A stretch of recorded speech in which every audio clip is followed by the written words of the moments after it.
Aku harus menutup mataku untuk melihat kebenaran. Dalam kegelapan ia merasa aman mengungkap rencananya. Tak ada yang menyangka, si rapuh yang tak berdaya adalah mata-mata yang merekam setiap bisikan kejahatan. Sebelum lanjut ke kisahnya, tulis dulu yuk di kolom komentar, kamu nonton dari kota mana saja. Siapa tahu kejadian seperti ini pernah juga terjadi di kotamu juga. Dan jangan lupa untuk like, komen, dan subscribe, agar channel ini dapat terus berkembang, dan bisa membagikan kisah-kisah penuh makna lainnya. Aku berdiri di depan cermin, tetapi tanganku tidak bergerak untuk merapikan rambut atau memoles wajah. Aku hanya menatap pantulan diriku sendiri, membiarkan setiap detail wajahku meresap ke dalam ingatan. Namaku Wulan, umurku 20 tahun. Seorang mahasiswi yang sedang cuti kuliah, pemilik sepasang mata coklat gelap yang, sampai detik ini, selalu dipenuhi rasa ingin tahu dan kegembiraan. Namun hari ini semua itu harus berakhir. Aku harus menghapus seluruh kilau dari mataku, semua tanda-tanda kehidupan yang membuatku tampak waspada. Ini bukan akting biasa. Ini adalah pertaruhan hidup dan mati, dan aku harus menjadi seorang profesional yang kejam pada diriku sendiri. Rencananya sudah matang, aku akan berpura-pura buta. Sebuah kata yang menakutkan, sebuah kondisi yang membuatku merasa mual setiap kali aku mengucapkannya dalam hati. Tapi hanya dengan menjadi buta, hanya dengan menjadi sosok yang paling rapuh dan tidak berdaya, aku bisa mendapatkan akses ke kebenaran yang tersembunyi. Aku menarik napas panjang menahan rasa sesak di dada. Rasa sakit ini belum apa-apa dibandingkan dengan rasa sakit yang akan kurasakan jika ibu kenapa-kenapa. Aku memejamkan mata lalu aku membukanya lagi, kali ini aku berlatih. Aku membiarkan pandanganku menjadi kabur, seolah aku tidak sedang fokus pada apapun di depanku. Aku membiarkan pupilku bergerak sedikit secara tidak teratur, meniru gejala kelainan saraf mata yang pernah kucari tahu secara diam-diam di internet. Aku harus terlihat seperti seseorang yang baru saja kehilangan harta paling berharga, penglihatannya. Aku akan menjadi Wulan yang baru, sosok yang hanya bisa merasakan, mendengar, dan mencium, tetapi tidak lagi bisa menyaksikan. Tidak peduli seberapa beratnya aku akan melakukannya. Aku akan memejamkan mataku untuk dunia, hanya demi membuka rahasia yang mengancam nyawa orang yang paling kucintai. Semua drama ini bermula sejak 3 bulan lalu. Ayah meninggal dalam sebuah kecelakaan mobil yang dikatakan murni kesalahan teknis. Duka yang mendalam nyaris menelan ibu sepenuhnya. Kami berdua terombang-ambing, rumah terasa dingin dan kosong. Lalu datanglah ia sosok yang membawa kembali kehangatan, atau setidaknya ilusi kehangatan. Pria itu bernama Arga, Ayah Arga. Ia adalah teman lama ayah yang tiba-tiba muncul di pemakaman, dan tidak pernah benar-benar pergi. Ia merawat ibu dengan penuh kesabaran, membawakan makanan, dan mengurus semua hal yang ibu tak sanggup lakukan. Dalam waktu yang terasa sangat singkat, ibu kembali tersenyum. Dan sebulan setelahnya ibu menikah lagi dengan Arga. Ibu bilang kalau Arga mengisi kekosongan yang ditinggalkan ayah.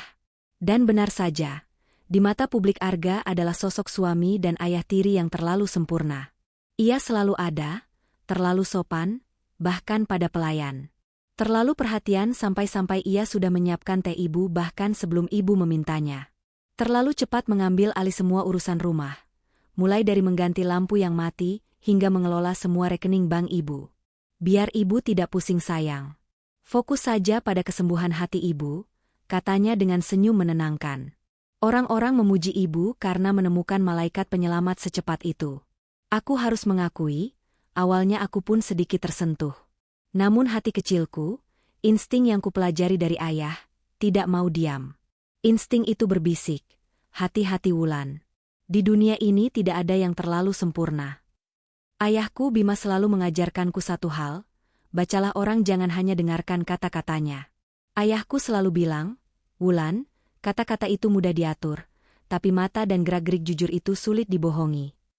Aku memegang teguh pelajaran itu. Dan disinilah letak masalahku dengan ayah Arga.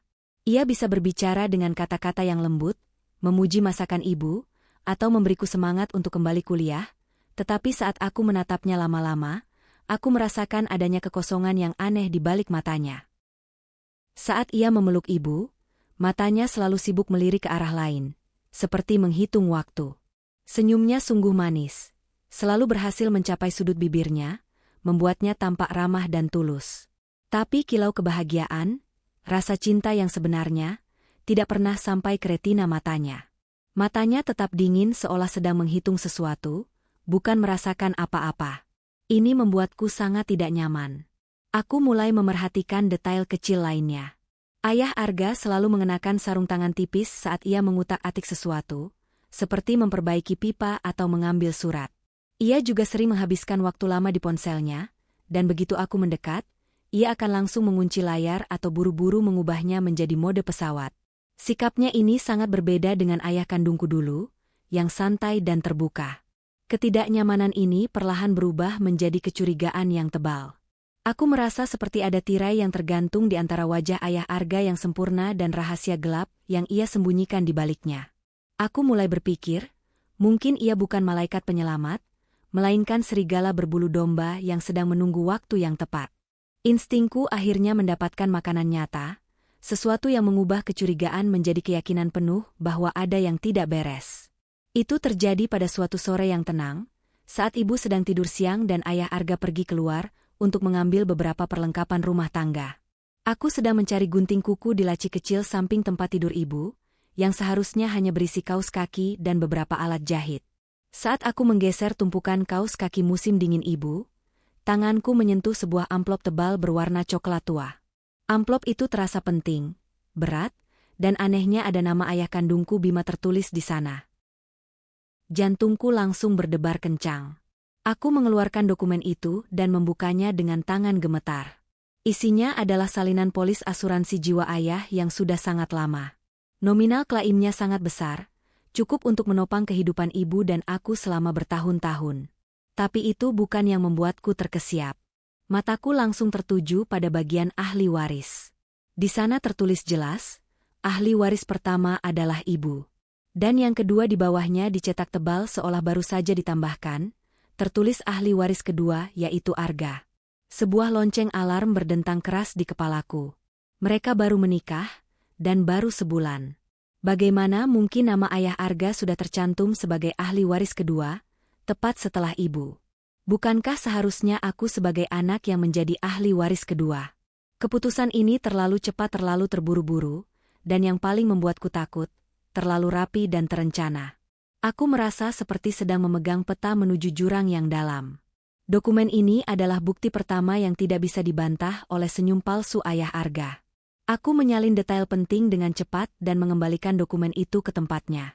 Setelah penemuan dokumen asuransi itu, aku tidak bisa tidur nyenyak lagi. Aku merasa seolah kami sedang berada di dalam rumah yang atapnya siap runtuh kapan saja, dan hanya aku satu-satunya yang tahu bahaya itu.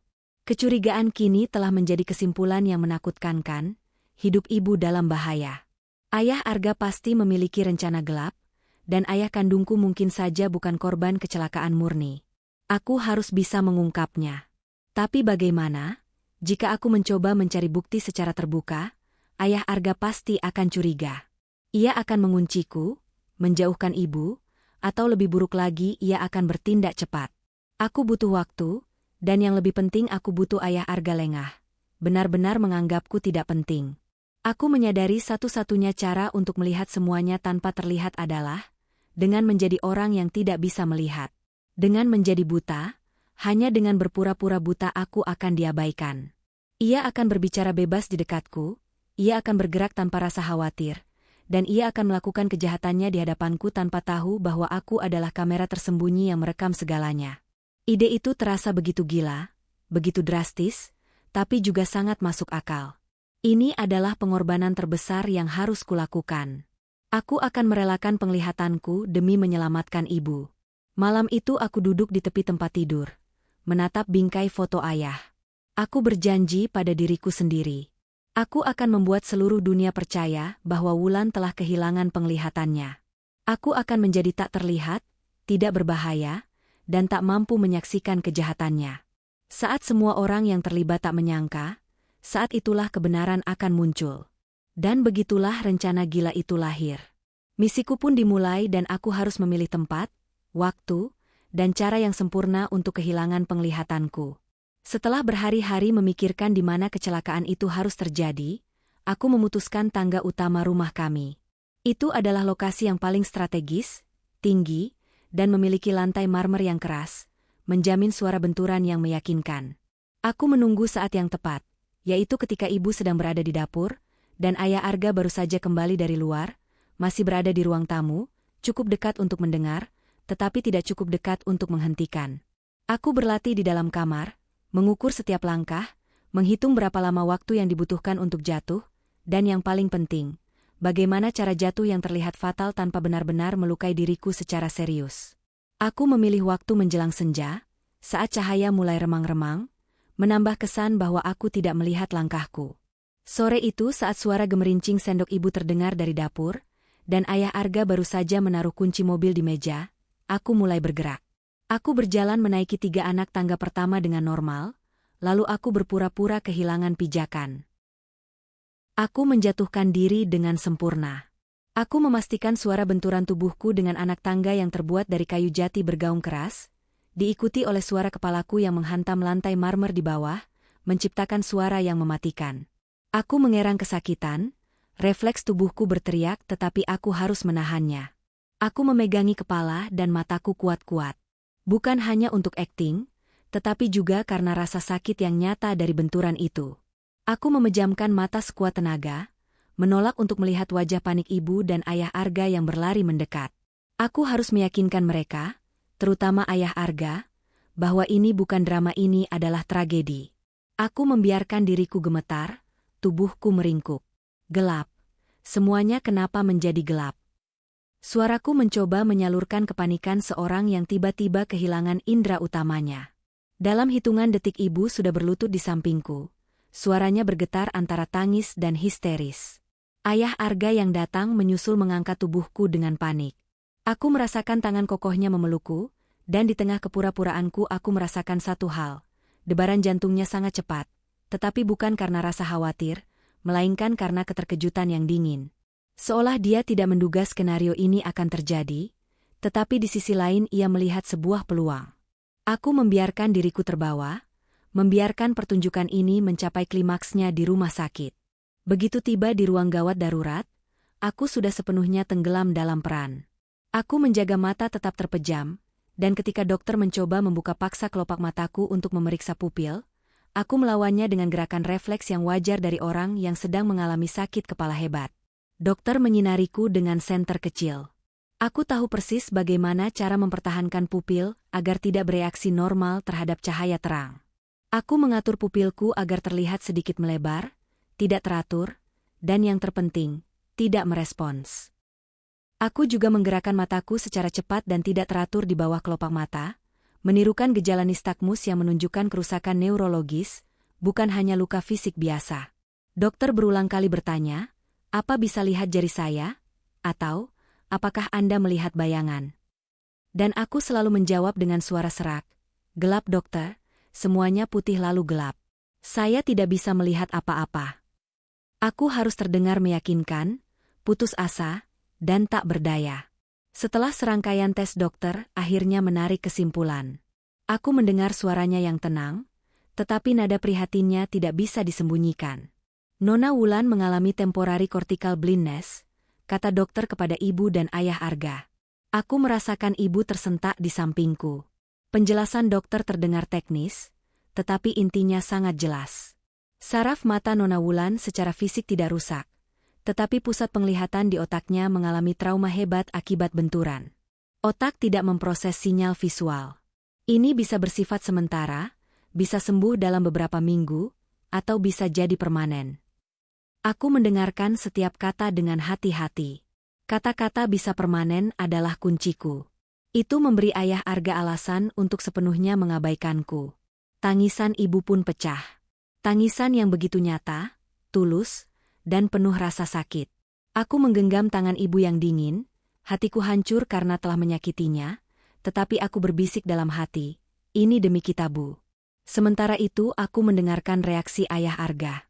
Ia terdengar sangat terkejut, panik, dan segera menawarkan biaya pengobatan terbaik. Tetapi di balik kata-kata manisnya, aku menangkap jeda yang sangat singkat, sepersekian detik sebelum ia berbicara. Jeda yang dipenuhi dengan rasa kelegaan. Ya, kelegaan karena kini ancaman terbesarnya, aku telah menjadi buta. Setelah kepulangan kami dari rumah sakit, aku sepenuhnya menjadi aku yang baru. Wulan yang terlihat rapuh, Wulan yang sangat bergantung, dan Wulan yang rentan. Aku mulai menggunakan tongkat putih, bukan karena aku benar-benar buta, tetapi karena alat itu adalah simbol kelemahan dan ketidakberdayaku. Minggu-minggu pertama adalah tantangan mental dan fisik yang brutal. Aku harus benar-benar menghafal setiap langkah, setiap furnitur, setiap perbedaan tekstur lantai di rumah. Ketika aku berjalan, aku harus melakukannya dengan sangat lambat dan hati-hati, seperti orang yang berjalan dalam kabut tebal. Aku harus berpura-pura menabrak meja sesekali, atau mencari pegangan dinding dengan tangan terulur, hanya untuk menegaskan bahwa aku benar-benar tidak bisa melihat. Ini bukan hanya akting, ini adalah seni penipuan tingkat tinggi yang menuntut fokus total setiap detik aku terbangun. Aku bahkan tidur dengan mata sedikit terbuka, tetapi pandangan yang kosong, hanya untuk berjaga-jaga jika Ayah Arga masuk ke kamar. Namun pengorbanan ini tidak sia-sia. Keajaiban mulai terjadi saat aku buta. Kehadiranku yang dulu selalu menjadi pengganggu bagi Ayah Arga, kini berubah menjadi furnitur tak bergerak di matanya. Ayah Arga mulai berani melakukan hal-hal yang tidak pernah ia lakukan sebelumnya. Ia mulai berbicara lebih sering di telepon genggamnya, bahkan ketika aku berada di dekatnya di ruang keluarga. Ia mengira bahwa aku tidak akan pernah bisa melihat pergerakan bibirnya, dan yang paling penting ia mengira aku tidak akan pernah bisa membaca ekspresi wajahnya. Aku mulai menangkap fragmen pembicaraan yang aneh. Suara rendah, bisikan, dan nama-nama yang asing. Transfer itu harus dilakukan besok. Semua sudah diurus dengan orang di kantor itu, dan yang paling membuat tulangku ngilu, ia mulai sering menyebut nama ayah kandungku Bima. Ia berbicara dengan nada meremehkan, seolah ayahku adalah sebuah masalah lama yang telah ia bereskan dengan rapi. Di setiap bisikan, setiap kata yang terucap di dekatku, kini menjadi potongan-potongan teka-teki yang masuk ke telingaku yang menjadi jauh lebih tajam. Salah satu pusat kegiatan Ayah Arga adalah ruang kerjanya yang baru, sebuah ruangan yang dulunya adalah perpustakaan ayah. Ruangan itu kini dijaga Ayah Arga dengan ketat. Ia selalu menguncinya dan tidak pernah mengizinkan siapapun masuk, termasuk ibu. Itu adalah benteng rahasianya. Suatu malam aku mendengar ia sedang berbicara dengan seseorang melalui sambungan telepon di dalam ruang kerja itu. Aku menunggu sampai ibu tertidur lelap, lalu aku memulai misiku yang paling berisiko sejauh ini, menyelinap ke dekat ruang kerjanya. Aku turun dari tempat tidur dan mulai bergerak tanpa tongkat. Berjalan tanpa tongkat adalah risiko yang besar, tetapi suara tongkat akan terlalu berisik di lantai kayu malam hari. Aku merangkak perlahan seperti bayangan di lantai, menyelinap dengan sangat hati-hati, menghafal setiap langkah dan setiap sentuhan. Aku menggunakan indera perabaku untuk merasakan dinding, furnitur, dan tekstur karpet. Aku harus bergerak seolah aku benar-benar buta, karena jika ia tiba-tiba keluar dan melihatku bergerak mulus, semua usahaku akan sia-sia. Ketika aku mencapai pintu ruang kerjanya, aku menempelkan telingaku perlahan ke kayu pintu yang tebal. Suaranya terdengar lebih jelas. Itu adalah percakapan yang gelap. Ya, kecelakaan itu berjalan mulus, tidak ada yang curiga. Bisiknya dengan suara terdengar dingin dan tanpa emosi. Jantungku serasa berhenti berdetak. Ia mengakui kecelakaan itu, lalu ia melanjutkan. Tapi yang ini putrinya Wulan, dia jadi beban yang tidak terduga. Untungnya dia buta sekarang kan? Mustahil dia bisa melihat apa-apa. Kau tidak perlu khawatir. Dia tidak akan pernah mengganggu rencana kita. Darahku mendidih karena amarah, tetapi aku harus tetap tenang, tetap menjadi sosok yang buta. Kata-katanya yang menganggapku sebagai beban yang tidak berbahaya, justru menjadi kekuatan terbesar yang kumiliki. Itu adalah konfirmasi yang kubutuhkan, ayahku dibunuh dan Ayah Arga adalah dalangnya. Aku harus segera masuk ke ruang itu, dan aku tahu alat terpentingnya adalah laptop kerjanya. Aku tahu setelah mendengar pengakuan itu, aku harus mendapatkan bukti keras. Bukti yang tidak bisa disangkal. Dan semua bukti itu pasti tersimpan di dalam laptop pribadinya. Masalahnya bagaimana cara masuk ke ruangannya, dan mendapatkan password tanpa dicurigai? Keesokan harinya aku menjalankan taktikku yang ketiga. Aku tahu Ayah Arga akan bekerja di ruangannya di sore hari. Aku menunggu ibu pergi ke pasar. Begitu ibu pergi, aku berjalan perlahan menuju ruang kerja, pura-pura tidak sengaja. Aku mengetuk pintu perlahan. Ayah, ini Wulan. Aku mencari buku braille yang kata ibu baru saja dibelikan. Apakah ada di ruangan ayah? Kataku dengan suara lirih dan polos. Ayah Arga membuka pintu dengan ekspresi wajahnya sedikit terganggu. Buku braille? Buku itu masih di laci ibu, nak. Apa mau ayah ambilkan? Tanyanya mencoba terdengar sabar. Tidak usah ayah, aku kira ada di sini. Maaf kalau mengganggu waktu ayah, kataku. Saat aku berbalik, aku dengan sengaja mengayunkan tongkatku sedikit melebar, membuatku terantuk dan oleng. Tanganku segera terulur untuk mencari pegangan, dan secara tidak sengaja mendarat tepat di atas meja kerjanya. Jari-jariku meraba-raba tumpukan kertas dan barang-barang. Kemudian tanganku menyentuh sebuah benda datar yang dingin dan licin, laptop kerjanya yang baru saja ia buka. Aku segera menarik tanganku kembali, tetapi tidak sebelum jariku yang sangat terlatih merasakan sesuatu. Di penutup belakang laptop yang biasanya digunakan untuk menopang laptop agak miring, ada sedikit tonjolan. Aku merabanya lagi, cepat, seolah sedang mencari keseimbangan. Itu adalah pola angka yang terbuat dari stiker timbul yang sangat kecil. Seolah itu adalah kode rahasia yang ia gunakan untuk mengingat password utamanya, 1103. Aku terkesiap sedikit lalu aku segera menarik diriku menjauh. Maaf ayah, aku kira ini meja. Aku sangat canggung, kataku dengan suara yang dipenuhi rasa malu. Ayah Arga berjagas mengampiriku. Tidak apa-apa nak, jangan khawatir. Hati-hati, biar ayah yang pegang laptop ini, katanya sambil menarik laptop itu menjauh dariku. Wajahnya lega karena aku menjauhi laptopnya. Aku akhirnya berhasil, aku tersenyum pahit di balik kepura-puraan butaku. Ia tidak tahu bahwa dalam waktu sepersekian detik aku menyentuh laptopnya, aku sudah mendapatkan kode rahasianya, 1103 tanggal lahir ibu.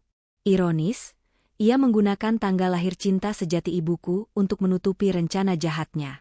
Aku kini memiliki kunci. Dan beberapa hari lagi saat ia lengah, aku akan membongkar semua kejahatannya. Setelah mendapatkan password, hal tersulit yang harus kulakukan adalah menunggu. Penantian ini terasa seperti kawat tipis yang mencekik. Setiap kali ayah Arga tersenyum pada ibu, aku melihat bayangan rencana pembunuhan di belakang senyum itu. Setiap kali ia menyuapiku makan, aku merasakan racun kebohongan menempel di setiap butir nasi. Aku harus bersabar menunggu ayah Arga pergi cukup lama, sehingga aku memiliki waktu yang cukup untuk menjelajahi seluruh isi laptopnya, dan mengunduh bukti-bukti penting tanpa ada risiko tertangkap basah. Selama masa penantian itu, aku semakin mendalami peranku sebagai gadis buta. Aku bahkan mulai mempelajari kebiasaan baru, seperti bergerak lambat ke arah suara, atau meminta ibu untuk membacakan pesan-pesan di ponselku. Tujuanku adalah membuat ayah Arga semakin nyaman dan yakin bahwa aku sama sekali tidak berbahaya, bahwa penglihatanku telah hilang total, dan bahwa aku tidak akan pernah bisa membaca pesan di layar laptop atau ponsel. Ayah Arga sepertinya semakin yakin. Ia sering meninggalkan ponselnya begitu saja di meja makan, percaya bahwa aku si buta yang rapuh, tidak akan pernah bisa mengaksesnya. Namun aku tidak tertarik pada ponsel itu. Fokus utamaku adalah benteng rahasianya, laptop kerjanya di ruang tertutup. Aku mulai menyelidiki jadwalnya. Ia adalah tipe orang yang teratur, dan aku tahu ia punya agenda rutin. Setiap 2 minggu ia akan menemani ibu mengunjungi bibi kami di luar kota, sebuah perjalanan yang memakan waktu minimal 2 hari. Aku pura-pura sakit perut saat jadwal kunjungan itu tiba. Aku khawatir kondisiku akan merepotkan perjalanan. Lebih baik aku di rumah saja. Aku akan baik-baik saja ditemani Bei Ijah, kataku dengan suara yang dibuat-buat lemah.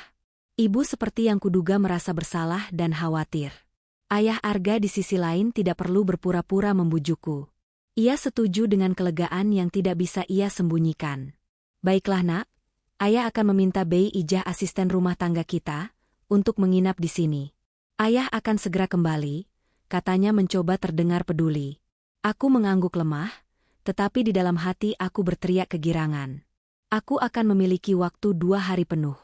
Aku akan memiliki waktu 2 hari penuh, dan malam pertama setelah kepergian mereka adalah milikku. Begitu mobil ayah Arga dan ibu menjauh dari pekarangan, Bei Ijah asisten rumah tangga kami, mulai bersiap di dapur membuatkan sup kesukaanku.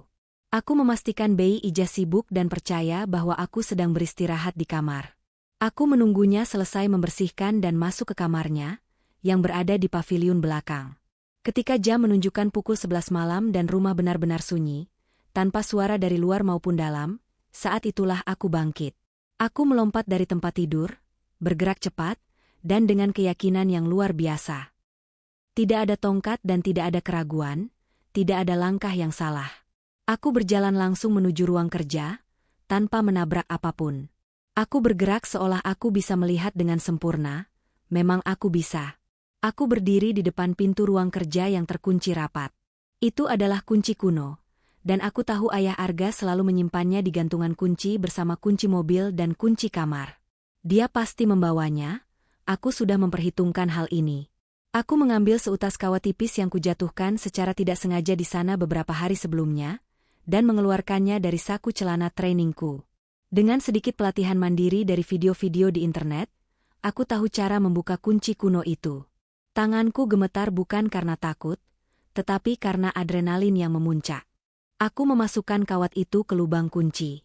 Suara gesekan logam kecil itu terdengar keras dalam kesunyian malam, membuatku harus menarik napas dalam-dalam. Akhirnya bunyi klik yang pelan terdengar, dan aku berhasil. Aku mendorong pintu itu perlahan, memastikan engselnya tidak berderit. Ruangan itu terasa dingin dan berbau kertas baru. Aku berjalan langsung ke meja kerja, di mana laptop itu tergeletak dengan tenang, seolah tidak menyimpan rahasia apa-apa. Aku duduk di kursi Ayah Arga, merasakan permukaannya yang mahal dan dingin. Jari-jariku menekan tombol daya. Layar pun menyala memantulkan cahaya biru redup ke wajahku. Kotak password itu muncul. Tanganku tidak gemetar lagi. Aku memasukkan kode yang kurangkai dari stiker kecil itu, 1103 password accepted. Layar terbuka dan aku merasa seperti sedang membuka kotak Pandora. Jantungku berdebar tak karuan, bersiap menghadapi kebenaran terburuk. Aku tidak membuang-buang waktu. Aku tahu Ayah Arga adalah pria yang cerdas dan licik, jadi dia pasti menyembunyikan file-file penting di folder yang tidak mencolok. Aku mulai mencari file dengan ekstensi aneh, atau folder yang diberi nama-nama umum seperti laporan keuangan 2024 atau foto liburan. Dugaanku benar, di dalam folder laporan keuangan terdapat subfolder tersembunyi dengan nama investasi baru. Ketika kubuka isinya bukanlah saham atau obligasi. Aku menemukan serangkaian email dan dokumen yang menggunakan bahasa sandi. Ada transaksi keuangan dalam jumlah besar yang ditujukan kepada sebuah perusahaan fiktif. Lalu mataku tertuju pada sebuah file yang diberi nama mobil Bima. File itu berisi kronologi kecelakaan ayahku. Bukan kronologi polisi, melainkan kronologi yang sebenarnya. Ayah Arga berkorespondensi dengan seorang mekanik bayaran, merencanakan sabotase pada rem mobil ayah. Dia memberikan perintah spesifik. Pastikan rem blong saat kecepatan tinggi di tikungan itu. Ada juga lampiran bukti transfer sejumlah uang yang sangat besar ke rekening mekanik itu. Air mataku tumpah bukan karena kebutaan yang kupura-purakan, tetapi karena kemarahan dan rasa sakit yang menusuk. Ayahku memang dibunuh. Itu adalah kepastian yang menghancurkan. Aku harus mengendalikan diri. Air mata tidak akan membantuku sekarang. Aku harus tetap fokus. Harus segera mengumpulkan setiap bukti yang ada. Aku pun terus menggali, dan skema yang lebih besar mulai terungkap. Aku menemukan dokumen yang menjelaskan mengapa Ayah Arga perlu menikah dengan ibu begitu cepat. Ternyata dia adalah seorang penipu ulung yang terlilit utang judi, dan membutuhkan akses ke kekayaan ayah. Ayah Arga dan ayahku adalah mitra bisnis lama, dan Ayah Arga tahu persis jumlah kekayaan ayah.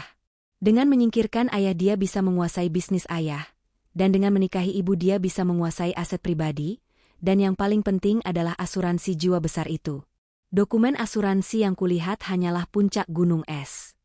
Ada surat-surat yang menunjukkan bahwa Ayah Arga berencana menjual aset bisnis ayah dengan harga murah kepada koneksi gelapnya, setelah ia mendapatkan hak penuh atas warisan. Bukan hanya itu saja, ada juga file komunikasi dengan seorang pengacara korup yang membantunya mempercepat proses legalitas pernikahan dan perubahan ahli waris. Ada satu kalimat di email itu yang membuat darahku benar-benar dingin. Setelah semua beres, kita singkirkan si perempuan itu. Dia mulai banyak tanya tentang asuransi. Si perempuan itu merujuk pada ibu. Ia berencana membunuh ibu juga, setelah ia berhasil menguras semua kekayaan. Aku melihat tanggal-tanggal yang tertera di file itu. Rencana penyingkiran ibu akan dieksekusi dalam waktu 2 minggu, setelah dia yakin semua dokumen telah ditandatangani dan warisan ada di tangannya. Tidak ada waktu lagi, sandiwara buta ini harus diakhiri. Aku harus bertindak sekarang. Dengan tangan yang kini bekerja sangat cepat dan profesional, aku mulai menyalin semua bukti. Aku mencolokkan flash drive kecil yang sudah kusiapkan. Sengaja kupilih warna hitam agar tidak mudah terlihat ke porta USB laptop itu. Aku menyalin setiap file yang relevan, email dengan mekanik, bukti transfer, korespondensi dengan pengacara korup, dan yang paling penting skema waktu untuk menyingkirkan ibu. Proses penyalinan data terasa sangat lambat, membuatku tegang setiap detiknya, takut ayah Arga tiba-tiba kembali. Setelah semua file tersalin dengan aman, aku melakukan satu hal lagi yang terasa berisiko, namun penting untuk konfrontasi terakhir. Aku membuka aplikasi kamera di laptop. Aku memosisikan diriku di depan layar, memastikan semua file bukti yang baru kubuka tadi masih terlihat jelas di latar belakang. Aku menatap lurus ke kamera laptop, jelas, tajam, penuh kemarahan dan tekad. Aku mengambil foto selfie itu. Itu adalah foto Wulan, si gadis yang seharusnya buta, menatap lurus ke kamera, membuktikan bahwa kebutaan kortikal yang kuderita hanyalah kebohongan besar. Ini adalah bukti visual tak terbantahkan yang akan menghancurkan argumennya, bahwa aku tidak mungkin melihat apa-apa. Setelah semuanya selesai, aku mengeluarkan flash drive, mematikan laptop, dan menguncinya kembali dengan sempurna. Aku menyelinap keluar dari ruang kerja, mengunci pintu dengan kawat yang sama, dan kembali ke kamar membuang kawat itu di toilet. Aku berbaring di tempat tidur, kembali menjadi Wulan si buta. Tapi sekarang aku bukan lagi gadis rapuh. Aku adalah seorang pejuang yang siap bertempur, dengan semua amunisi yang ada di tanganku. Aku menunggu hingga pagi tiba. Matahari belum terbit sepenuhnya, tetapi pikiranku sudah sangat terang. Aku tahu aku tidak bisa menghubungi polisi biasa. Ayah Arga adalah pria yang terhubung dan cerdik. Ia bahkan memiliki pengacara korup dan detektif swasta di bawah kendalinya. Aku butuh seseorang yang berada di atas jaringan gelapnya. Aku ingat ayah kandungku Bima pernah bercerita tentang seorang teman lamanya, seorang kepala kepolisian di tingkat pusat yang sangat lurus dan tidak bisa disuap, bernama Pak Haris. Ayah memberiku nomor telepon dan alamat email Pak Haris, hanya sebagai asuransi darurat jika bisnis ayah menghadapi masalah besar yang mengancam nyawa. Aku tahu sekarang adalah saatnya menggunakan asuransi darurat itu. Aku mencari ponsel lamaku yang sengaja kusembunyikan di dalam boks kenang-kenangan dan tidak tersentuh sejak kebutaanku. Dengan indera peraba yang sangat terlatih, aku menemukan ponsel itu, menyalakannya dan segera mengaktifkan mode pesawat, agar lokasiku tidak terlacak oleh perangkat ayah Arga manapun. Aku langsung membuka alamat email ayah. Aku menyusun pesan dengan hati-hati. Aku tidak bisa menulis panjang lebar, karena aku harus cepat dan berhati-hati. Aku hanya menulis, Pak Haris, ini Wulan Putri Bima. Ini darurat, ayah Arga membunuh ayah. Ibu juga dalam bahaya. Semua buktinya ada di sini. Saya lampirkan semua data, termasuk kronologi dan bukti pembayaran. Tolong segera Pak, saya buta dan saya sedang dalam bahaya. Aku melampirkan semua file yang ada di flash drive, termasuk foto selfieku di depan layar laptop ayah Arga. Aku menekan tombol kirim dan segera mematikan ponsel itu, menyembunyikannya kembali. Aku tahu setelah email itu terkirim, hitungan mundur telah dimulai. Pak Haris adalah harapanku satu-satunya. Aku tahu setelah email itu terkirim, hitungan mundur telah dimulai. Pak Haris adalah harapanku satu-satunya. Reaksi Pak Haris sangat cepat, bahkan melebihi dugaanku.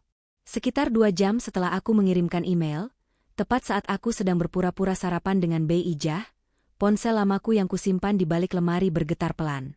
Itu adalah pesan singkat dari nomor yang tidak kukenal. Aku menunggu hingga Bei Ijah pergi sebentar ke dapur, lalu aku dengan cepat mengambil ponsel itu dan membaca pesannya. Wulan, ini saya Haris. Saya telah memproses semua datanya. Buktinya sangat kuat, dan jangan pernah tunjukkan bahwa kamu bisa melihat. Pertahankan sandiwaramu dulu, jangan ubah rutinitas apapun. Saya akan mengirimkan tim penyergap terbaik pada hari kepulangan mereka. Saya butuh waktu 24 jam untuk menyiapkan surat perintah penangkapan yang tidak bisa diganggu-gugat. Pertahankan ketenangan, untuk tetap buta. Pesan itu seperti air dingin yang memadamkan api kecemasanku. Rasa lega membanjiri dadaku. Pak Haris memercayaiku, dan dia mengambil tindakan. Dia tidak menanyakan mengapa aku berpura-pura buta, dia hanya memintaku untuk melanjutkannya. Itu menunjukkan betapa cerdasnya dia. Aku menghapus pesan itu, kembali menyembunyikan ponsel. Tugas utamaku sekarang adalah menjaga sandiwara itu tetap sempurna sampai mereka kembali. Aku harus memastikan Ayah Arga tidak mencurigai adanya perubahan sekecil apapun di rumah, khususnya di ruang kerjanya. Aku menghabiskan sisa hari itu dengan berpura-pura mendengarkan musik di kamarku, tetapi sebenarnya aku berjalan-jalan dengan mata terbuka di seluruh ruangan, memeriksa setiap detail ruang kerja dan memastikan kuncinya kembali tergantung di tempat yang seharusnya. Aku juga mengirimkan pesan singkat kepada Pak Haris. Baiklah Pak, saya akan menunggu tim Anda saat mereka kembali. Semuanya telah dipersiapkan. Sekarang giliran Ayah Arga. Keesokan harinya pukul 4 sore, aku mendengar suara deru mobil Ayah Arga memasuki gerbang. Jantungku mulai berdebar kencang, kali ini bukan karena ketakutan, melainkan karena antisipasi. Aku harus segera kembali ke peran Wulan si buta yang sedang beristirahat di sofa ruang keluarga, dengan mata terpejam dan tongkat putih di sampingku. Aku mengatur pernapasan agar terdengar tenang dan sedikit lelah. Pintu terbuka kemudian terdengar suara ibu yang ceria. Wulan, kami pulang sayang. Ibu bawakan oleh-oleh banyak untukmu nak. Ibu langsung menghampiriku, memelukku dengan hangat, dan menceritakan perjalanannya dengan gembira. Aku tersenyum lemah, membalas pelukannya, dan bertanya tentang Bibi dengan suara yang tulus. Kemudian Ayah Arga datang. Ia meletakkan tangannya di bahuku. Tangannya terasa hangat tetapi aku tahu kehangatan itu palsu. Bagaimana kabarmu nak? Apakah kamu baik-baik saja sendirian? Ayah khawatir sekali denganmu nak, katanya dengan suara yang dibuat-buat lembut. Aku bisa merasakan tatapan matanya mengamatiku. Aku tahu dia sedang memindai, mencari tanda-tanda keanehan atau kecurigaan. Aku harus meyakinkannya bahwa aku benar-benar tak berdaya. Aku baik-baik saja Koyah. Aku hanya banyak tidur aja. Aku sangat canggung tidak bisa melihat apa-apa. Jawabku sambil menggeser tanganku seolah-olah aku sedang mencari pegangan kursi, sebuah gerakan yang menunjukkan ketidakmampuanku. Ayah Arga pun tersenyum, seperti senyum kemenangan. Bagus nak, syukurlah kalau begitu. Sekarang ayah akan masuk ke ruang kerja sebentar. Ada yang harus ayah cek dulu. Ini adalah momen krusial. Jika Ayah Arga menemukan sedikit saja kejanggalan di ruang kerjanya, kunci yang tidak pada tempatnya, atau laptop yang salah penempatannya, maka seluruh rencana akan gagal. Aku duduk di sofa, pura-pura mendengarkan ibu yang sedang berbicara tentang oleh-oleh, tetapi semua perhatianku tertuju pada ruang kerja di seberang sana. Aku bisa mendengar suara Ayah Arga membuka pintu, lalu menutupnya dan menguncinya kembali. Aku tahu dia sedang memeriksa semuanya. Lalu aku mendengar suara laptop menyala. Detak jantungku pun berpacu. Aku membayangkan adegan itu, Ayah Arga duduk menyalakan laptop, dan memeriksa apakah ada yang berubah. Dia pasti memeriksa file-file pentingnya untuk memastikan semuanya aman. Dia akan melihat folder investasi baru, dia akan melihat file mobil Bima. Jika semua file itu masih ada dan laptop terkunci dengan baik, dia akan merasa lega. Tapi dia tidak tahu bahwa setiap file sudah disalin. Dia juga tidak tahu bahwa file itu telah dikirimkan ke polisi. 10 menit berlalu, lalu 20 menit. Tiba-tiba pintu ruang kerja terbuka. Ayah Arga akhirnya keluar. Wajahnya terlihat normal bahkan sedikit lega. Semuanya beres Bu, dan tidak ada masalah. Katanya pada ibu dengan santai. Kelegaan yang ia rasakan adalah bukti bahwa ia sama sekali tidak mencurigai apa-apa. Ia sama sekali tidak menduga bahwa Wulan, gadis buta yang rapuh adalah orang yang baru saja membobol bentengnya dan menyalin seluruh kejahatannya. Konfrontasi sudah dekat, dan aku tahu aku tidak bisa menunggu lebih lama lagi. Pak Haris membutuhkan waktu untuk membawa tim ke rumah kami, dan aku harus memastikan penangkapan itu terjadi saat Ayah Arga paling lengah, paling santai, dan yang paling penting di depan ibu, agar ibu bisa menyaksikan sendiri kejahatan suaminya. Aku memutuskan untuk menggunakan makan malam sebagai panggung. Makan malam adalah momen tepat, di mana ia akan merasa paling nyaman dan paling tidak mungkin waspada. Aku mengirimkan pesan singkat terakhir pada Pak Haris. Ayah Arga sudah kembali dan tidak curiga. Kami akan makan malam pukul 7 malam, datanglah sekitar pukul 7.30 malam. Aku segera kembali ke sofa, dan ketika ibu bertanya, "Wulan, kau mau makan malam apa nak?" Aku menjawab dengan senyum tipis, "Aku ingin makan malam seperti biasa Bu. Kita makan bersama di meja makan. Aku ingin ayah Arga juga ada di sana." Ibu terlihat senang mendengarnya. Ayah Arga yang sedang menonton televisi mengangguk setuju. Pukul 7 malam kami bertiga duduk di meja makan yang besar. Aku meletakkan tongkatku di samping kursi.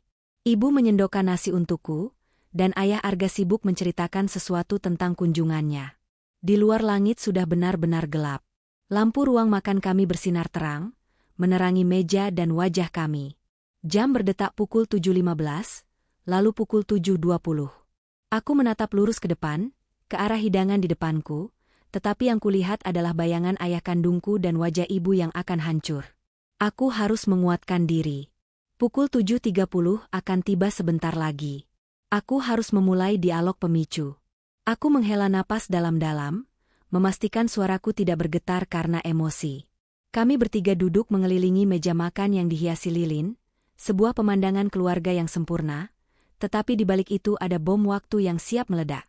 Ibu sedang asyik bercerita tentang kebun bibi, dan ayah Arga sesekali menimpali dengan komentar-komentar kecil, tampak santai dan puas diri.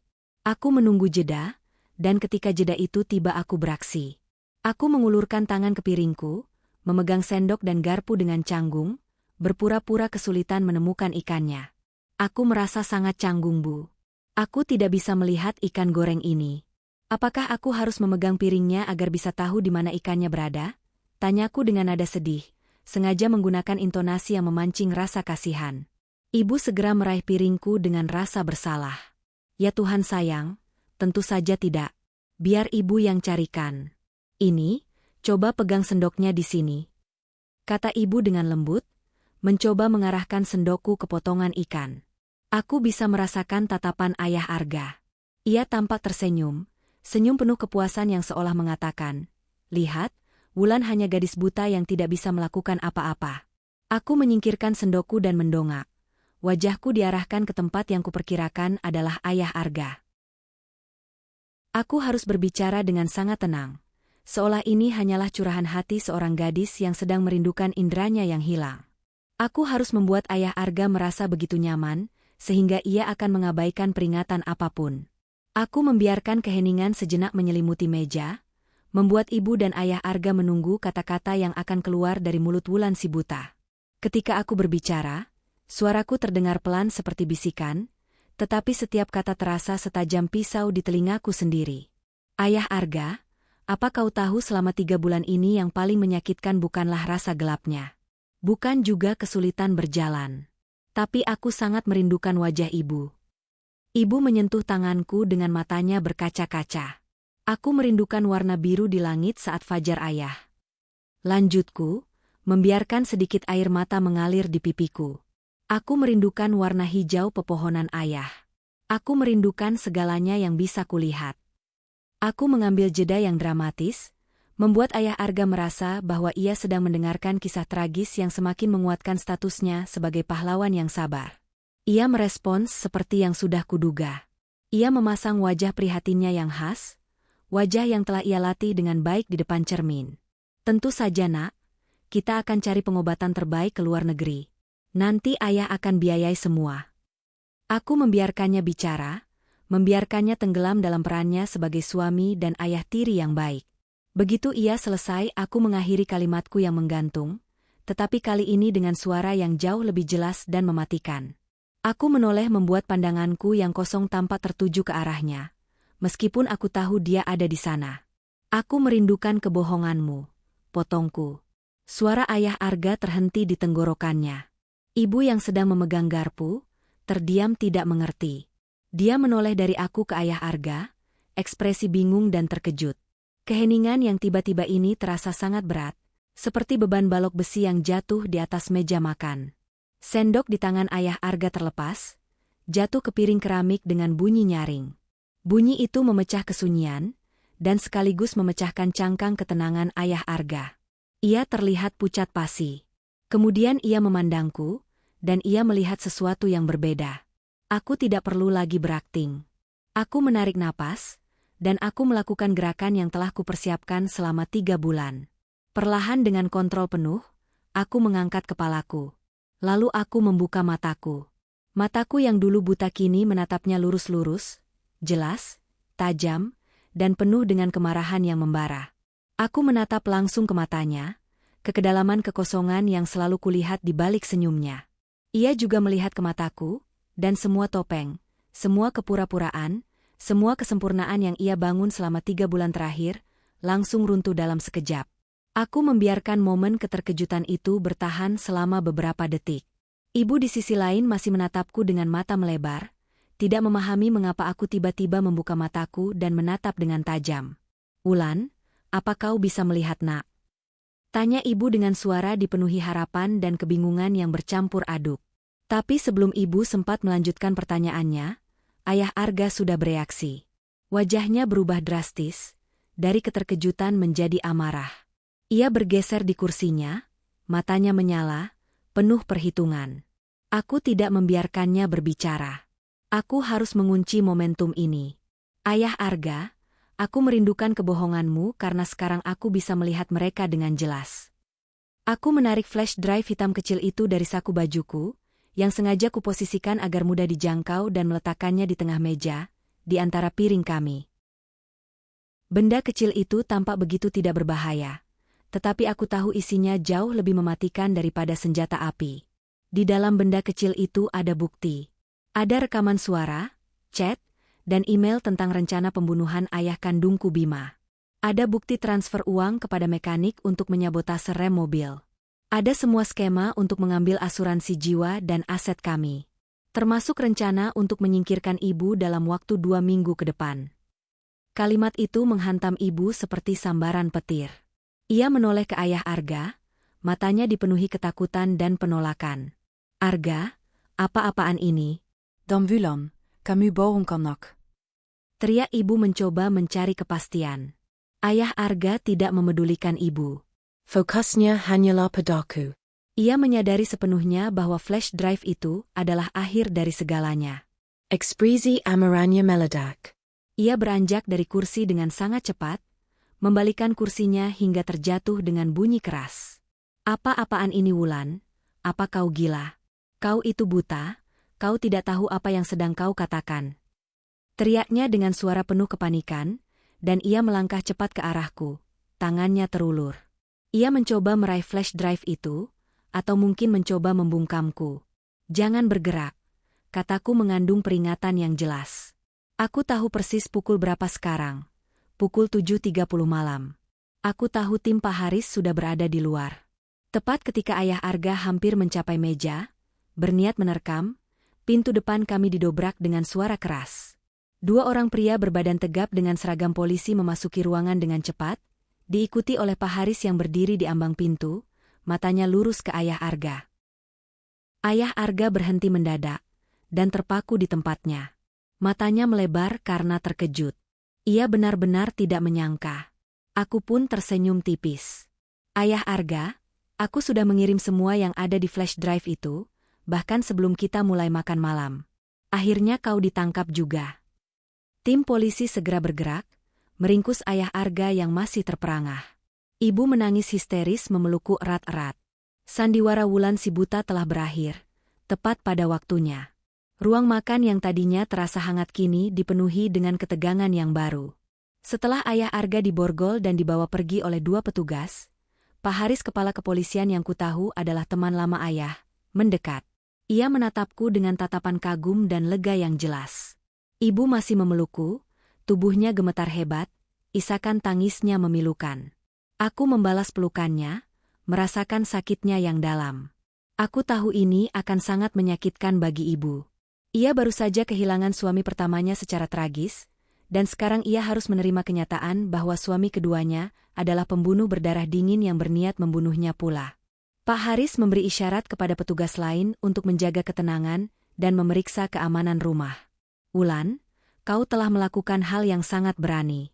Aku sudah mengurus semua surat perintah penangkapan, termasuk untuk pengacara dan mekanik yang bekerja sama dengannya. Terima kasih, katanya pelan mencoba menenangkan suasana. Aku hanya mengangguk, dan masih memeluk ibu. Aku tahu sekarang bukan saatnya berbicara dengan Pak Haris. Aku harus menghadapi ibu. Aku menuntun ibu menjauh dari meja yang kini tampak seperti TKP emosional, membawanya ke sofa di ruang keluarga, tempat di mana aku sering berpura-pura buta. Begitu ibu duduk ia menarik diri dariku, matanya yang basah menatapku tajam, bukan lagi karena kesedihan, melainkan karena kebingungan dan pengkhianatan yang baru ia rasakan. Ibu meraih tanganku, mencengkeramnya erat. Wulan, tolong katakan pada ibu. Apa yang sebenarnya terjadi? Kau bisa melihat. Mengapa kau berbohong pada ibumu sendiri? Rasa sakit yang kulihat di matanya jauh lebih menusuk daripada benturan saat aku jatuh dari tangga dulu. Aku tahu aku pantas mendapatkan amarah dan pertanyaan ini. Aku telah menipunya, tetapi aku melakukannya demi hidupnya. Aku menarik napas dalam-dalam. Pak Haris yang berdiri di dekat kami, memberi kami privasi, memahami bahwa ini adalah percakapan yang sangat pribadi dan emosional. Bu, maafkan aku. Aku harus berbohong, karena aku tidak punya pilihan. Aku menjelaskan kepadanya mulai dari penemuan dokumen asuransi di laci kaos kaki. Aku menceritakan bagaimana aku melihat kekosongan dan kebohongan di mata ayah Arga, bagaimana instingku berteriak bahwa ada yang salah dengan kematian ayah Bima. Dia terlalu cepat, Bu, terlalu sempurna. Aku tahu jika aku mencari bukti secara terang-terangan, dia akan menyingkirkanku lebih dulu. Dia akan mengunciku, atau lebih buruk lagi, jelasku berusaha membuatnya mengerti risiko yang kami hadapi. Ibu mendengarkan dengan saksama, air matanya terus mengalir. Tetapi kini matanya dipenuhi dengan pemahaman yang perlahan-lahan datang. Aku harus menjelaskan bagian yang paling sulit, sandiwara kebutaanku. Ketika aku menemukan dokumen asuransi itu, aku tahu aku harus menjadi tak terlihat, Bu. Aku harus membuatnya lengah. Dan satu-satunya cara membuat serigala berhenti mencurigai mangsanya adalah dengan membuat mangsa itu tampak sakit dan tidak berbahaya.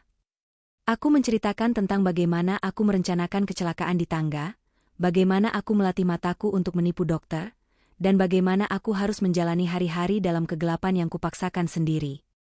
Kebutaan kortikal yang kuderita, Bu, adalah penyamaran yang paling sempurna.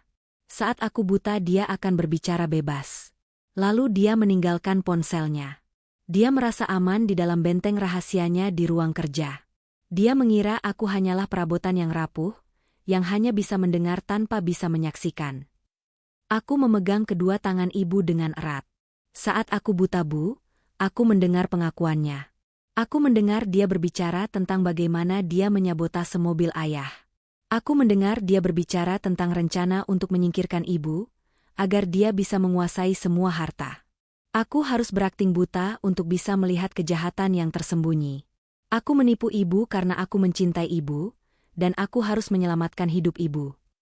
Ibu tidak lagi marah, kini wajahnya dipenuhi dengan ketakutan atas kebenaran dan rasa syukur yang luar biasa. Ibu memelukku lagi, kali ini dengan kekuatan yang berbeda, kekuatan seorang ibu yang baru saja diselamatkan oleh keberanian anaknya. Astaga Wulan, kau sanggup beraninak. Maafkan ibu karena terlalu buta. Ibu tidak melihat kebohongan di matanya. Setelah ibu sedikit tenang, Pak Haris maju membawa sebuah perangkat perekam suara. Baik Wulan, sekarang kami butuh keterangan resmi darimu. Kami perlu tahu detail bagaimana kamu bisa mendapatkan bukti itu, terutama tentang flash drive dan foto selfie itu. Aku menceritakan semuanya kepada Pak Haris. Mulai dari saat aku menyentuh laptop ayah Arga untuk mendapatkan kode, hingga malam aku menyelinap masuk dan menyalin semua data. Aku menceritakan tentang file mobil Bima, tentang korespondensi dengan pengacara korup, dan yang paling penting, tentang rencana waktu pembunuhan ibu. Pak Haris merekam semua keterangan itu dengan teliti. Ia mengatakan bahwa foto selfieku di depan laptop dengan mata terbuka adalah bukti tak terbantahkan yang akan membuat ayah Arga kesulitan membela diri di pengadilan. Dia mengira dia cerdas. Tapi dia tidak pernah memperhitungkan insting seorang anak dan cinta seorang putri. Kau menyelamatkan ibu dan menyelesaikan kasus pembunuhan ayahmu Wulan, katanya dengan rasa bangga yang tulus. Setelah memberikan semua keterangan, malam mulai larut. Pak Haris memastikan bahwa ada petugas yang akan menjaga rumah kami selama beberapa hari ke depan, untuk memastikan keamanan dan mengumpulkan sisa barang bukti di ruang kerja. Ibu sangat terkejut, lelah, dan hancur. Tetapi di tengah semua rasa sakit itu, ada rasa lega yang mendalam.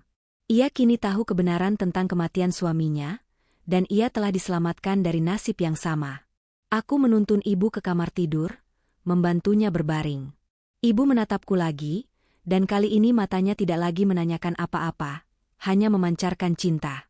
Aku tidak tahu bagaimana harus membalasmu sayang. Bisiknya dengan suaranya yang serak. Aku hanya ingin ibu aman, aku tidak butuh balasan. Malam itu aku tidur di samping ibu, menggenggam tangannya erat-erat. Aku tidak lagi perlu berpura-pura buta.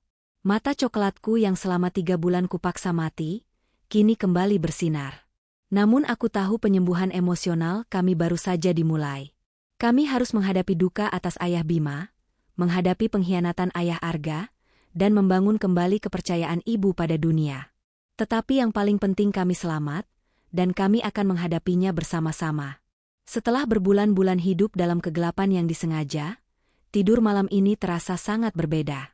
Aku membiarkan mataku terbuka sedikit, menikmati cahaya redup lampu tidur. Setiap detail kamar kini terlihat jelas. Bingkai foto ayah Bima di meja samping, gorden beludru biru ibu, dan bahkan kerutan halus di dahi ibu yang tertidur pulas di sampingku. Kejelasan visual ini yang dulu kusepelekan, kini terasa seperti kemewahan yang tak ternilai harganya. Aku menyentuh wajah ibu yang masih menunjukkan bekas air mata. Aku tahu guncangan emosional ini akan meninggalkan bekas luka yang dalam, tetapi luka ini adalah bukti bahwa kami telah berhasil keluar dari bahaya yang mematikan. Di luar kamar aku bisa mendengar langkah kaki petugas polisi yang berjaga, suara yang seharusnya menakutkan, tetapi kini terasa menenangkan. Kehadiran mereka adalah batas antara kami dan kegelapan di masa lalu. Aku menyadari betapa lelahnya aku.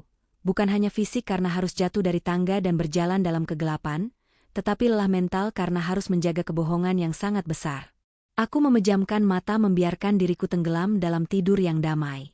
Ini adalah tidur pertama dalam waktu yang lama, tanpa perlu waspada terhadap suara langkah kaki ayah Arga, tanpa perlu khawatir mataku yang terbuka akan membongkar seluruh rahasia.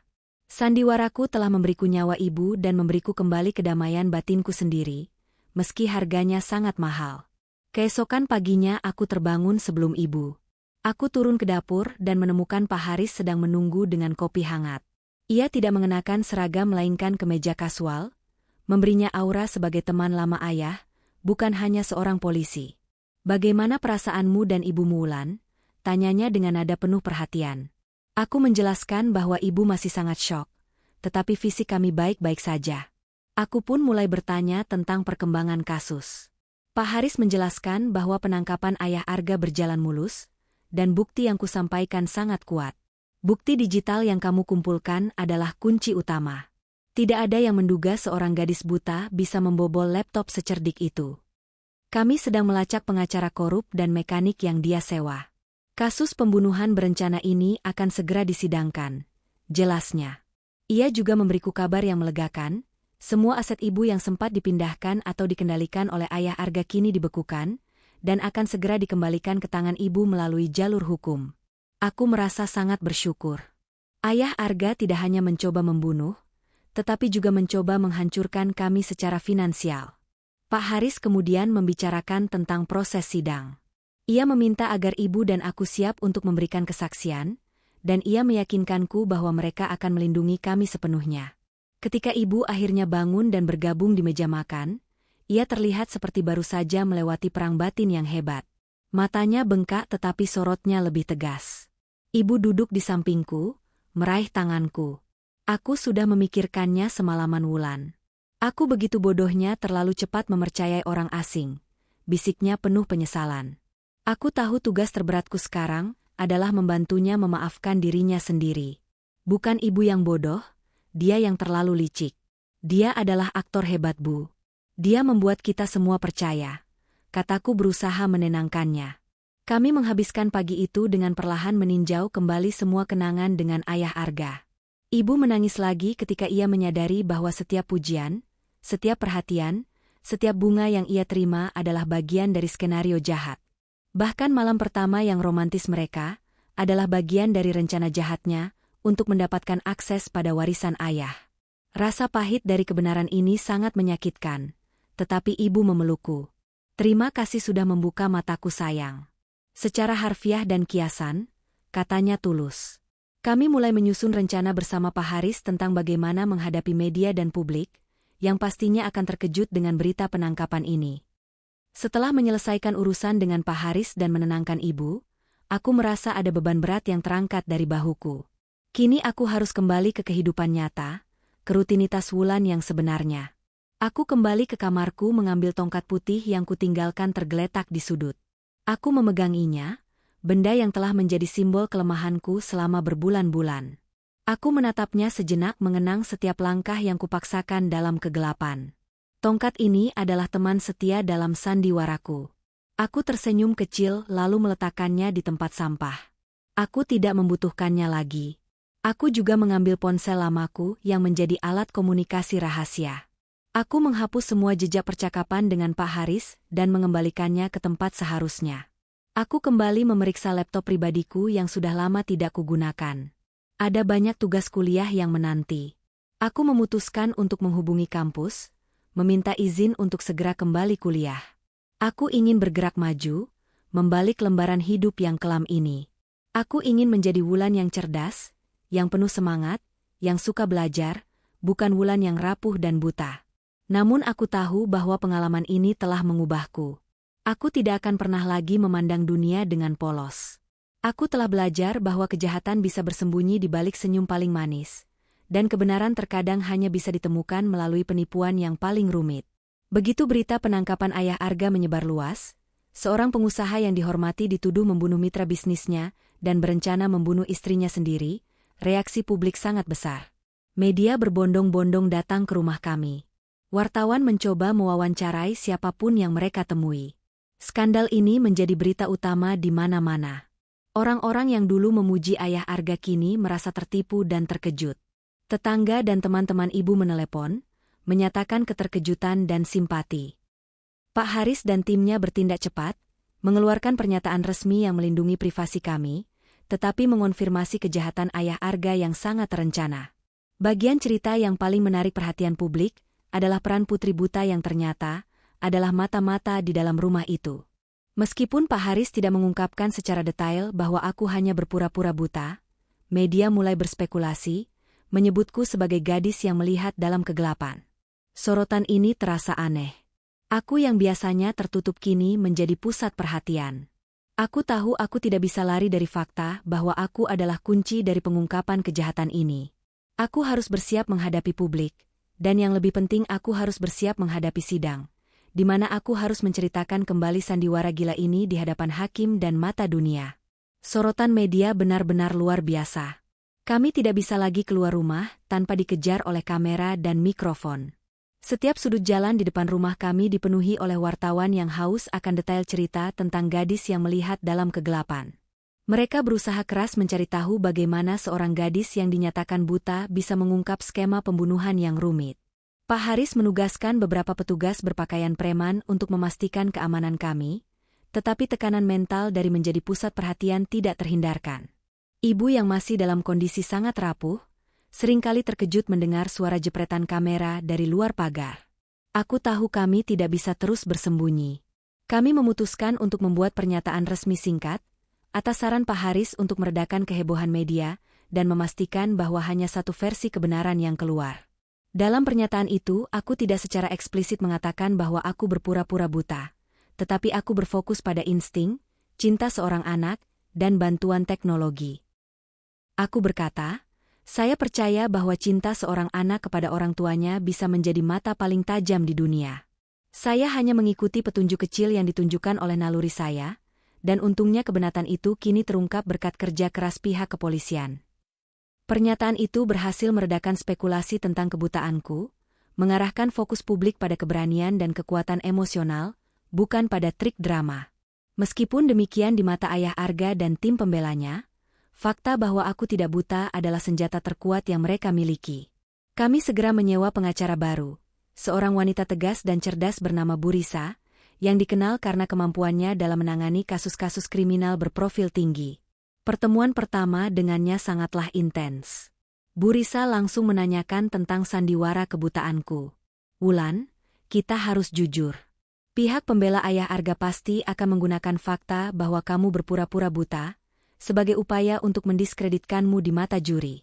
Mereka akan bilang kamu adalah manipulator, seorang pembohong, dan bahwa semua bukti yang kamu kumpulkan adalah bagian dari fantasi atau pembalasan dendam yang jahat."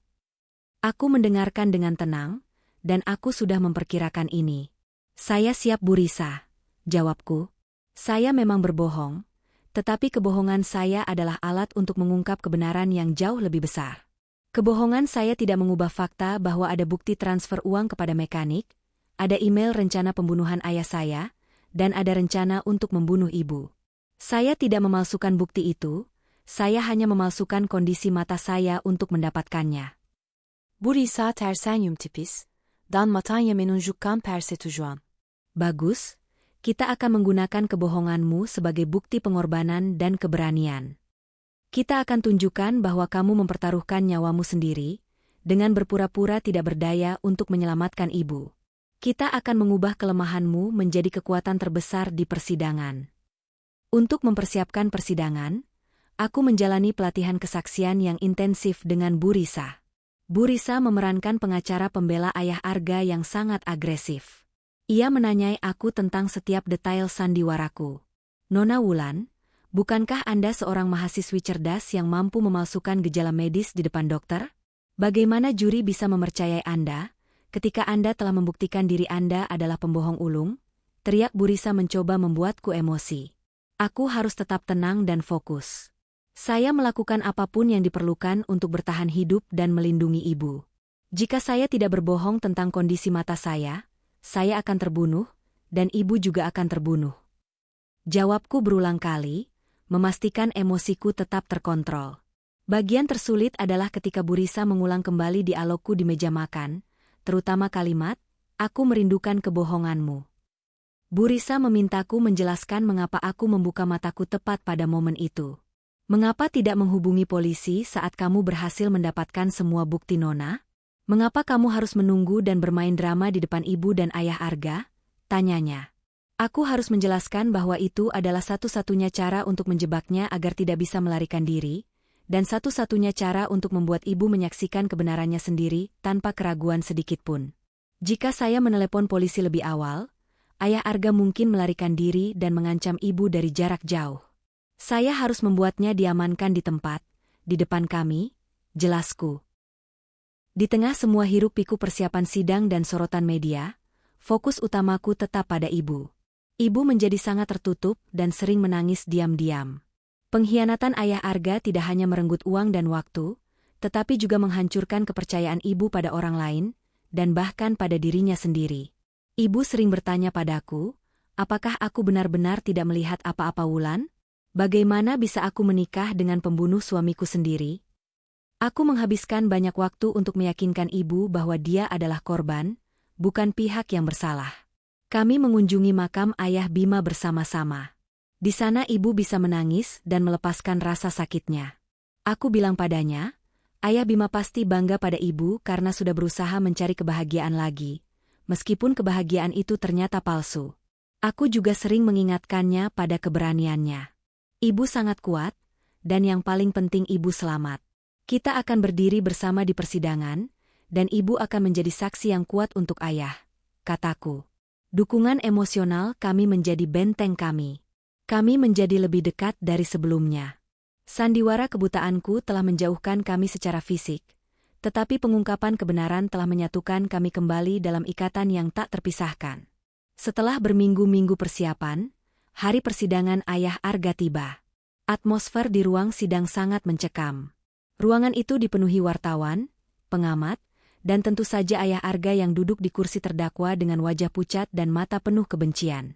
Ketika ia melihatku dan ibu masuk, matanya menunjukkan kemarahan yang membara, tetapi juga sedikit ketakutan. Ibu dan aku duduk di kursi saksi, berpegangan tangan untuk memberikan kekuatan satu sama lain. Bu Risa memulai argumen pembukaan dengan sangat kuat, menampilkan flash drive sebagai bukti utama. Kemudian tiba giliranku untuk bersaksi. Aku berjalan ke mimbar saksi, jantungku berdebar kencang, tetapi pikiranku jernih. Aku menatap lurus ke arah hakim, lalu ke arah ayah Arga tanpa gentar. Aku menceritakan semuanya mulai dari kecurigaan pertama, penemuan dokumen asuransi, hingga keputusan gila untuk berpura-pura buta. Aku menceritakan bagaimana aku melatih diri untuk tidak melihat, bagaimana aku menyelinap di malam hari, dan bagaimana aku menemukan bukti pembunuhan ayah Bima. Ini adalah panggung terbesar dalam hidupku, dan aku tidak boleh gagal. Ketika tiba saatnya pengacara pembela ayah Arga mulai menanyai, aku siap untuk menghadapi setiap serangan dan tuduhan sebagai seorang pembohong. Pengacara pembela ayah Arga, seorang pria parubaya yang terlihat sangat dingin dan profesional, memulai serangan verbalnya dengan agresif. Dia tidak menyangkal bukti digital, tetapi fokusnya adalah pada integritas pribadiku.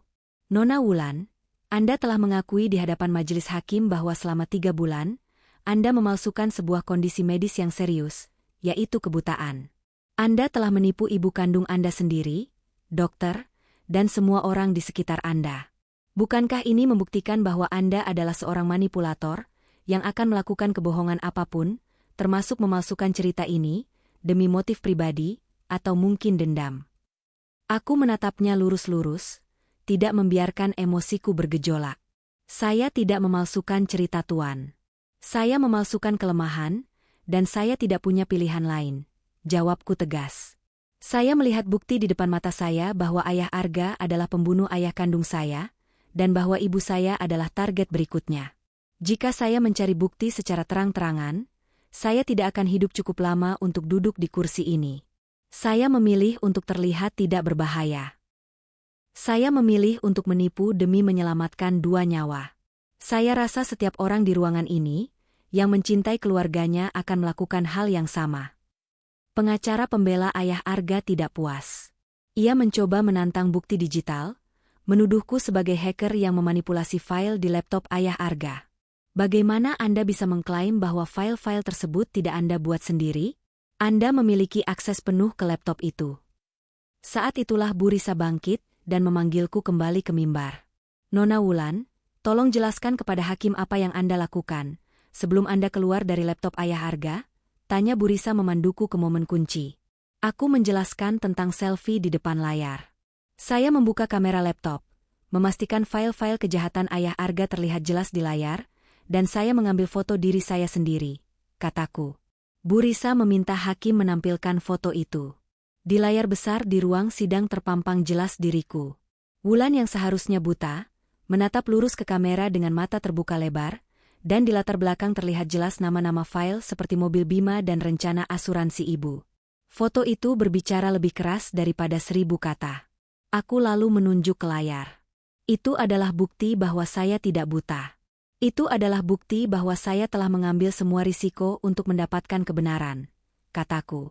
Ayah Arga yang melihat foto itu, mengepalkan tangannya di meja terdakwa.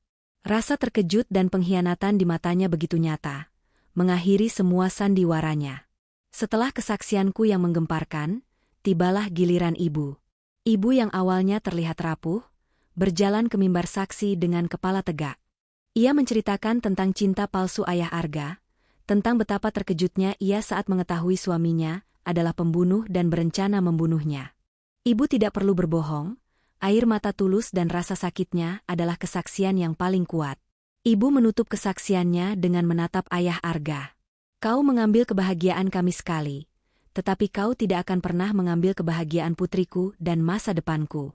Kebenaran yang dia temukan dalam kegelapan akan menghukummu, katanya.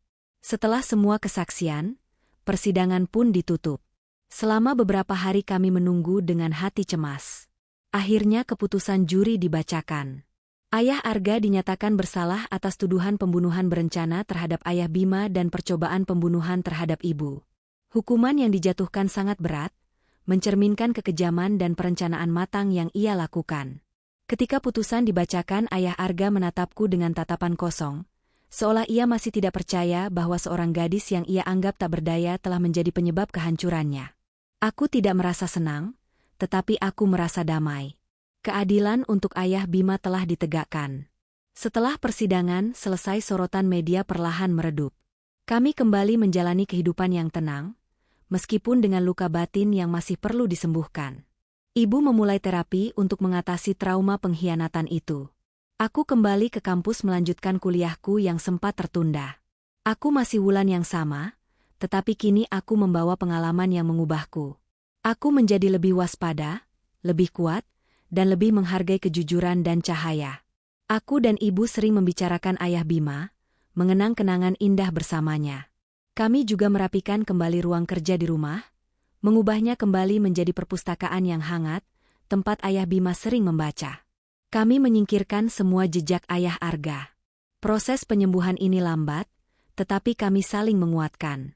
Aku sadar kebutaanku yang kupaksakan sendiri telah mengajariku banyak hal. Aku belajar untuk mendengarkan, untuk merasakan detail kecil, dan yang terpenting aku belajar bahwa mata tidak selalu melihat. Suatu sore aku duduk di teras bersama ibu, menikmati secangkir teh. Matahari terbenam mewarnai langit dengan warna jingga dan ungu yang indah, warna yang sangat kurindukan selama aku berpura-pura buta. Ibu tersenyum, senyum yang tulus tanpa keraguan. Kemudian ia meraih tanganku. "Wulan, kau menyelamatkan kita. Aku tidak pernah menyangka bahwa drama yang kau ciptakan sendiri itu akan menjadi kenyataan yang menyelamatkan kita." Aku menatapnya, dan mataku kini melihat dunia dengan kejelasan yang baru. Aku melihat cinta ibu, aku melihat pengorbanan yang kubuat, aku melihat masa depan yang kini terasa lebih cerah dan aman. Aku pun membalas senyumnya. Karena mata yang paling berbahaya adalah mata yang pura-pura buta, Bu. Dan aku tahu sandiwara yang hampir merenggut segalanya itu kini telah menjadi kisah terhebat yang mengukuhkan cinta dan keberanian kami. Aku telah menutup mataku, hanya untuk melihat kebenaran yang jauh lebih jelas. Dan aku tahu kisah ini bukan hanya tentang penipuan, tetapi tentang cinta dan keberanian yang muncul dari kegelapan. Hikmah paling mendasar yang dapat dipetik dari perjalanan gelap Wulan adalah definisi ulang tentang apa artinya melihat. Kita seringkali menganggap penglihatan sebagai sebuah kepastian, sebuah fungsi biologis yang selalu jujur. Namun kisah Wulan membuktikan bahwa mata fisik bisa saja tertutup oleh ilusi, oleh kepura-puraan yang terlalu sempurna, atau oleh keengganan kita untuk mencari kebenaran yang tidak nyaman. Wulan yang secara fisik berpura-pura buta, justru menggunakan kebutaannya sebagai alat untuk membuka mata hati dan akalnya. Ia mengajarkan kita bahwa melihat yang sesungguhnya bukanlah tentang menangkap pantulan cahaya, melainkan tentang kemampuan memproses data yang tidak terlihat oleh mata, getaran suara yang mencurigakan, jeda singkat dalam percakapan, atau pola yang tidak teratur dalam perilaku seseorang. Dalam kegelapan yang disengaja, indera Wulan yang lain menjadi sangat tajam, pendengaran, insting, dan yang terpenting logikanya. Ia memaksa dirinya untuk tidak tertipu oleh senyum palsu ayah Arga, tetapi justru mendengarkan kekosongan di balik kata-kata manisnya. Ini adalah pelajaran universal. Jangan hanya percaya pada apa yang ditampilkan kepada Anda, gali lebih dalam lagi, dengarkan insting Anda, dan jangan biarkan kenyamanan membutakan Anda dari potensi bahaya yang ada di depan mata. Keberanian Wulan untuk menutup matanya secara fisik adalah simbol kesiapannya untuk membuka pikiran sepenuhnya. Sebuah tindakan yang bertolak belakang dengan sikap ibu, yang matanya terbuka lebar tetapi tertipu oleh ilusi cinta palsu. Pada akhirnya penglihatan sejati adalah gabungan antara insting yang tajam dan keberanian untuk menghadapi apa yang kita lihat, tidak peduli seberapa menyakitkan kebenaran itu. Kisah ini juga menjadi peringatan keras tentang bahaya dari penampilan yang terlalu sempurna dan pentingnya mendengarkan suara hati, atau insting yang sering kita abaikan. Ayah Arga adalah gambaran sempurna dari predator yang bersembunyi di balik persona yang sangat baik. Sosok yang menggunakan kebaikan sebagai kamuflase untuk kejahatan yang mengerikan. Kesempurnaannya terlalu cepat, terlalu perhatian, terlalu menguasai, seharusnya menjadi bendera merah, bukan daya tarik. Ibu dalam kondisi duka yang rapuh, mudah jatuh ke dalam perangkap kenyamanan palsu itu. Wulan di sisi lain menolak kenyamanan itu. Ia tidak membiarkan kesedihannya menumpulkan insting yang diajarkan ayah Bima. Penemuan dokumen asuransi hanyalah konfirmasi fisik dari apa yang sudah disuarakan oleh hatinya. Ada yang tidak beres. Seringkali dalam hidup naluri kita memberikan peringatan lembut sebelum bahaya besar. Hikmahnya adalah kita harus menghormati dan mempercayai naluri itu. Jika sesuatu terasa salah, meskipun semua penampilan luar terlihat benar, kemungkinan besar memang ada yang salah. Insting adalah pengaman bawaan kita, dan mengabaikannya demi kenyamanan atau demi menghindari konfrontasi adalah kesalahan fatal, yang dalam kasus ini, hampir merenggut nyawa ibu. Dalam intinya cerita ini adalah kode tentang cinta tanpa syarat dan pengorbanan terbesar seorang anak. Keputusan Wulan untuk berpura-pura buta adalah bentuk pengorbanan yang ekstrim. Ia mempertaruhkan kesehatan mentalnya, kepercayaannya, dan bahkan nyawanya sendiri, hanya untuk melindungi ibu. Sandiwara itu menciptakan jarak dan rasa sakit hati yang besar bagi ibu, yang merasa dikhianati oleh anaknya sendiri. Namun Wulan tahu bahwa rasa sakit sementara dari kebohongan ini jauh lebih baik daripada rasa sakit permanen karena kehilangan nyawa ibu. Ini mengajarkan kita bahwa cinta sejati terkadang menuntut tindakan yang sulit, yang mungkin tampak tidak populer atau bahkan kejam di mata orang lain. Wulan tidak mencari persetujuan, ia mencari perlindungan. Tindakan berani Wulan pada akhirnya menjadi bukti cinta yang paling murni. Cinta ini tidak hanya menyelamatkan nyawa, tetapi juga merehabilitasi hubungan mereka yang sempat renggang karena duka dan penipuan. Kisah ini menegaskan bahwa ikatan keluarga yang kuat akan selalu menemukan jalan untuk melawan kejahatan, dan pengorbanan yang didasari oleh kasih sayang tulus pada akhirnya akan membawa kemenangan dan penyembuhan. Salah satu kemenangan terbesar dalam cerita ini adalah penegasan bahwa kecerdasan dan integritas, meskipun harus bersembunyi di balik topeng, akan selalu mengalahkan manipulasi. Ayah Arga adalah manipulator ulung yang merencanakan setiap langkah dengan sangat teliti, mengira ia telah menutup semua celah. Ia tidak pernah memperhitungkan kecerdasan Wulan atau kekuatannya untuk menggunakan kelemahan yang ia ciptakan sendiri sebagai senjata. Kejatuhan Ayah Arga terjadi justru karena ia terlalu yakin dengan kebohongannya sendiri. Ia yakin Wulan benar-benar buta dan tidak berdaya. Ia melonggarkan penjagaannya, berbicara bebas, dan membiarkan laptop kerjanya memuat semua bukti kejahatan. Ini adalah hikmah yang berharga. Kejahatan betapapun cerdasnya ia direncanakan, selalu meninggalkan jejak karena kesombongan pelaku. Wulan mengajarkan kita tentang pentingnya ketenangan dan kesabaran dalam menghadapi situasi yang mengancam.